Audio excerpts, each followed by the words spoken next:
Okay. Good morning, Peter. It's Nigel here from UTS Business School. Thank you for being part of our session today. I'm very, very interested, being a B2B lecturer, on your latest article and research on 10 ways to win the hearts and minds of customers in 2021.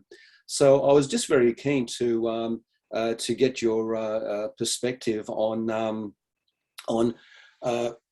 how do we win the minds and hearts of customers in 21 in a COVID environment, and how has the sales process changed in 2020 and 2021? That'd be fantastic. Yeah, sure, Nigel. Thank you for having me. It's great to be here, and a great question, by the way, as well. So let me answer this in two ways. One is, how do people want to buy, and how should we sell in response to that? And also, how do they not want to be sold to? Let me start with that, perhaps, right? And I kind of say that we have to stop selling like it's 2018 and start selling like it's 2021. And what's really changed is the buyer's tolerance has changed. And what used to happen in 2018 and even parts of 2019 is that sales reps got away with cold calling, with spam, sending out spam emails, and with connecting with people on LinkedIn, only to hit them up with a sales pitch afterwards, right? So by the way, the Americans have a term for that. For if somebody asks you to connect with them on LinkedIn and you say, yep, okay, I'll connect with you, and they hit you up with a sales pitch sort of straight away, the Americans call that pitch slapping. So you've been pitch slapped if that happens to you, and like I said, the tolerance for that has actually gone away. People just don't want to know about these unsolicited and often ill-informed cold outreaches where the seller has no idea whether you're actually in the market to buy what they're selling. So that's what we don't want. What buyers now want, and I believe have wanted for a long time, but just now are really insisting on getting it that way, is for a seller to help them to make an informed buying decision, which is quite a different mindset for a seller, right? Because you got to get away from thinking about focusing on what we're selling and how we want to sell it, to focusing on the buyer and how they want to buy from us. And if we focus on the buyer and how they want to buy from us, then we can win their hearts and minds, and we actually get business from them, more so than bashing them over the head and trying to manipulate them into a transaction. Does that make sense, Nigel? Yeah, it does. It does, Peter. Peter, when it comes to the whole the buyer's journey, how informed are they before they get in front of a salesperson? What have they done in terms of research? I mean, with the advent of digital and social, if you're not really in the zone of the buyer or the customer, you can get ignored. So how are you finding that whole process of customers being very, very well informed even before they get in front of the salesperson? Yeah, so this is absolutely right. The buyer's journey has turned the game around, and the control of the buying process or the selling process has actually shifted to the buyer and away from the seller. We used to have, pre-internet and in the dark ages, we used to have all the power in the seller because they had the information, and they would then promote themselves to the buyer and inform them sort of in terms of what they would get. But that led to a behavior that was talking about who we are and what we want to sell. And very little was about how the buyer wanted to buy. And so we ended up with this old cliche called ABC, always be closing. When salespeople were taught to just try to finish the transaction early, and it was close early, close often was the other mantra, right?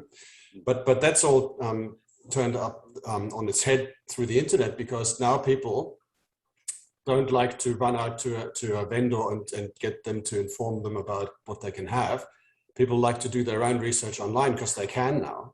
All the information is at their fingertips. So the research has shown that up to 2/3 of a buyer's decision making is completed before they even contact a seller.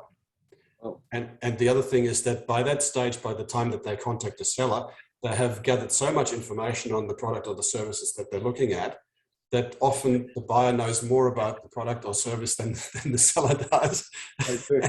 And the seller is actually, the buyer is not actually looking for a seller, for a salesperson. In fact, the other research has shown that a majority of buyers would actually complete a transaction without a seller's involvement if they could. Right? But if we're talking about say a more complex sale or a more higher value sale, then what they don't want is to talk to a sales rep that wants to close them all the time. What they want is to talk to a subject matter expert that can inform them about things they hadn't considered, talk to them about risks and opportunities, and answer questions. So it comes back to what I said earlier, that the buyer now wants to be helped to make an informed buying decision. So which means we got to get away from this adversarial traditional relationship where I'm trying to sell you something and you're trying to resist me, to more like being on the same side, on the same team, and helping you to make the right decision. I guess what you're saying there, Peter, it's like a form of co-creation between buyer and seller to solve to find a solution to a problem. That's right, and so you've hit the nail on the head there, because we actually need to talk about the buyer's challenges, the buyer's problems, and how whatever we're selling can solve those problems. So in an ironic way, we don't need to sell what we're selling. We need to sell the outcome for the buyer of what we're selling. And Peter, how more complex is that when you don't have that face-to-face interaction, but you're doing it remotely or digitally? What is the challenge that you think is associated with? I mean, they always talk about, face-to-face is being able to look at someone's body language, their eye contact, and so do you think that's going to be? What sort of skills do you need, do you think, to be able to transition from face-to-face to a remote sales situation? Is it still same principles apply? I think they do.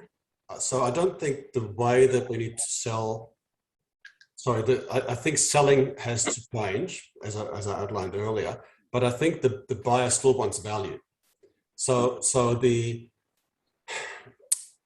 thing that I rail against is that marketing technology and sales, the sales tech stack, just because they allow you to spam 1,000 people hoping that 2 or 3 might be interested, doesn't mean that you should do it that way. Right? And because marketers and salespeople have relied on that technology to reach out to masses of people and trying to find the 1 or 2 that happen to be in the market just at that time to buy this thing, that's created a hesitancy in the buyer to even listen to any sales messages, because we get bombarded to such a large degree with sales pitches all the time that they kind of just retreat back into their tortoise shell and say, no matter what you're selling, I'm not interested. A lot of sellers have heard those words, no matter what you're selling, I'm not interested. And that's because we don't open well. So by talking about doing it the traditional way, talking about ourselves, we do this, we have that, we're so great, you just got to buy from us, which, by the way, I call we syndrome, because it's, we. That puts buyers off, because nobody's interested in what we're selling and who we are until they can understand what it does for them. So really, when you talk about selling, it's not the remoteness that's the challenge. It's the quality engagement that's the challenge. Oh, right. Okay, that's a good point. And so what I say is that actually opening is the new closing, because if you open well, then the closing will take care of itself, because you're guiding the buyer to a logical conclusion, as opposed to bashing them over the head trying to sell them something. So I don't think that the fact that it's remote versus face-to-face has changed, because I can still see your body language there, and I can hear in your voice whether there's some hesitancy or doubt. So we can move it to a Zoom call and do it there. But the challenge is how to even get to engage with the customer. Just because I can reach out to you and spam you doesn't mean I'm engaging with you. I've actually got to find a way to start a conversation, and ideally not just a sales conversation, but maybe a business conversation in the context of a B2B sale, and in the context of a B2B sale, it's maybe a bit higher value or a bit more complex than say, procuring pencils. That's right. Yeah, and it sort of leads to that's a very interesting explanation. I guess what you're saying really is that when you're dealing with a totally new prospect, again, you probably don't have any trust there. So if you're doing that remotely, it's going to take some time to build an element of trust. So that leads me to another point: is that if we're engaging more, more digitally at the moment, when it comes to the traditional sales funnel approach, where marketing spend copious amounts of funds on lead generation, if we use flip the funnel out analogy, and we start to say, okay, well, are we better to look at our existing customers and look at referrals? Can that be a way of being able to get more qualified leads to be able to maybe overcome this challenge sometimes of being in front of someone who you have no relationship with or no referral? Yeah, absolutely. So referral selling is a fantastic way to start a conversation, but there is a technique to it. There's a science behind it, and you've got to know, not only know when to ask, how to ask, and what to ask when you're asking for a referral. Yes. But you also have to systematize it. So you can't just do it sort of ad hoc every now and then when you think about it. You got to actually build it. If you're serious about it, you got to actually build it into your selling process. So let me elaborate on that. So what I mean is that you got to measure your referrals efforts so that you can actually manage it. So you need to track how many referrals am I asking for, how many referrals am I getting, how many sales are resulting from those referrals. And by the way, if somebody refers you to somebody, it's kind of polite to get back to the referrer and say, thank you very much for the referral. Here's what happened. Right. Okay. That's a key point. Yeah. How many times have you referred somebody and introduced somebody, and then you've never heard from either of them again, and you wonder, well, was it any good? Did I do a good job? Did I do them a favor, or did it just fizzle out? So it's kind of not just polite, but also highly professional if you actually go back to the referrer and say, thanks for the referral. Here's what happened. Unfortunately, it didn't work out because, or fantastic because we got a deal out of it. Thanks very much, Nigel. Right? Mm-hmm. So that's one thing. But then let me talk to you about the other 3 points that I made. So when to ask for a referral. There's an ideal time and there's a non-ideal time. The ideal time to ask for a referral is when your client or your customer says, thank you, Nigel, that was a great job. And if you just remember that little trigger, then you say, oh, Nigel, I'm glad you enjoyed our service. Is there somebody else, or even better, ask a closed question, who else in your network would appreciate knowing about us, right? Because at that time when they say thank you, they feel a little bit indebted to you, just psychologically speaking. And so you can actually use that to say, look, you enjoyed what we did for you. You can do a contact of yours actually a favor by making them aware that we exist as well. So we're not asking for it as a burden.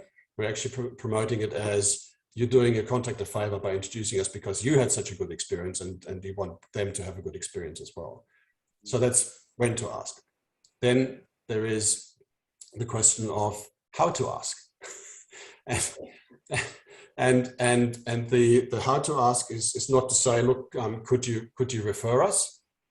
But like I said, you say, who in your network could you think of that would also enjoy hearing from us? But then how to ask. And this is about, what you don't want is for them to say, yeah, I'll introduce you. And they send a quick email and saying, hey, Nigel, you should really meet Peter. Here's his email address. Good luck to both of you. Yeah.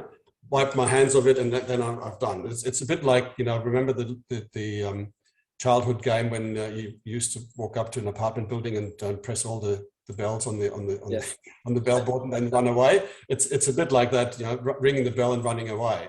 And there are people that don't appreciate being introduced to somebody without any background. That in fact, they feel a bit ambushed with this introduction. And so again, the more professional and the more polite way to introduce somebody is to ring them up and say, hey, Nigel, I'm going to send you an email introducing you to Peter because I had such a great experience with them. Would that be okay with you? Yes. Right. Okay. And then when the email arrives, you know what it's about, and it's a genuine referral. The other way to do it is to, what I say to my clients is, please don't introduce me in an email, and please don't just ask them, is it okay to introduce Peter? Ask them, is it okay? I've met Peter and he's done a great job for us. Now he's got this really clever self-assessment where you can check out your own sales process and see where you still have gaps. Would you like me to send you a link to that? Or here's an article that Peter wrote. Would it be okay if I send you a link to that article and then you can decide whether you want to be introduced?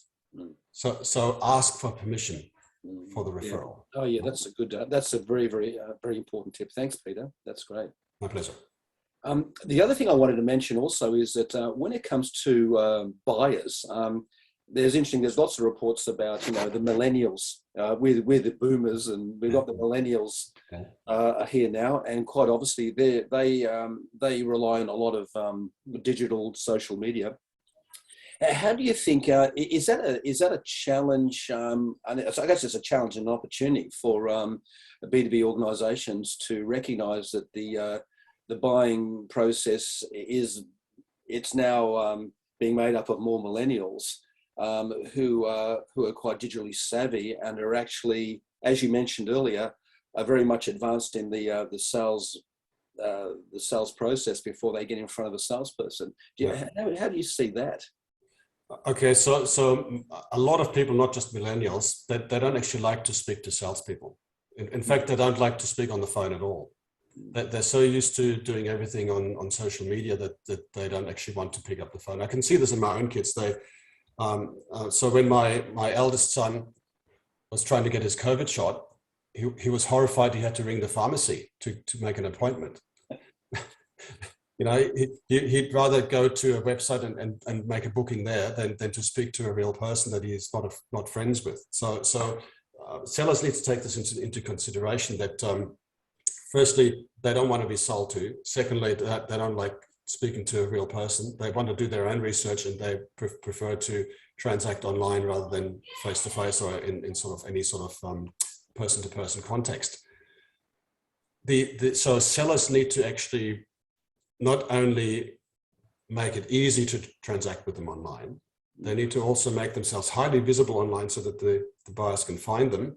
And then if you can somehow make it a bit of fun to transact with you, gamify it or make it a bit interesting, then your chances of somebody buying from you will be much, much greater. And I always tell my clients that not only do you need to know who your ideal customers are, but you also need to know where they hang out, so where you can find them, where you can get to them, and then not just how to reach out to them, but how to engage them in a meaningful conversation. And that's the biggest challenge. Oh, that's great. Thank you, Peter.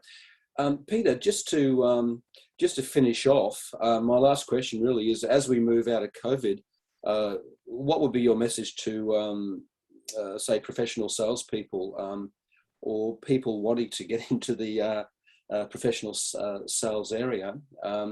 What are some of the maybe some of the skills they might need, or some of the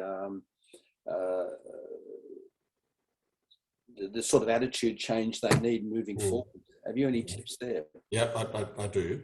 So firstly is stop focusing on what you're selling and how you want to sell it, no matter what your sales manager tells you or what the boss tells you, because nobody cares about what you're selling. They care about what you're selling does for the buyer. So you need to focus on the buyer and how they want to buy, and whatever your product or service, whatever outcome your product or service delivers to the buyer. So focus on that, which then means you need to understand the mindset and the business of the buyer first, so you can talk to them in their language and be seen as a person that has know-how and insight into the industry or into the challenges that this particular person that you're talking to might face. Secondly, it's okay to challenge the status quo. it's in fact good to challenge your buyer's thinking with something that they hadn't considered, with pointing out the risk that they weren't aware of, with pointing them towards an opportunity that they hadn't recognized. So it's okay to challenge, but the idea is you don't challenge the person directly. You don't say your baby's ugly. You challenge their thinking, and you challenge their status quo. Which is not easy to pull off. So you've got to have the right stature to be able to challenge somebody's thinking, because you've got to come from a position of knowledge and authority. And secondly, you must do it in such a way that you only challenge their thinking, not the person. Thank you, Peter. Well, I think our chats, we've reached a little... Sorry, Nigel, I just remember, can I just say one more thing? Yes. Because you mentioned a post-COVID environment. So firstly, there's never going to be a post-COVID environment, because it's going to be an endemic and we're just going to live with it like we live with the flu. But in terms of businesses, because we're coming out of the current lockdown situations and the business will open up again, and we're in the last quarter of 2021 now, I think this is a once in a generation opportunity for any business out there to get their act together and get ready for the next growth phase in 2022. And those people that will wait it out and see what happens will be left behind, compared to those that actually are proactively now preparing for the new growth phase and preparing for 2022 to be the big year that the business takes off again. So my advice to any business owner or CEO is get ready now, prepare now, don't wait, because you will regret not being ready when the economy opens up again. I think that's really very salient advice. Again, you've got to make sure you have that, you have your resources intact in your sales and also your sales resources trained and primed. In Australia, sometimes we're a bit conservative and we go, "Oh, I'm not sure what's going to happen. Let's just see." But that's not the way that the world works. You can't just sort of wait for the economy to take off and then try to catch up.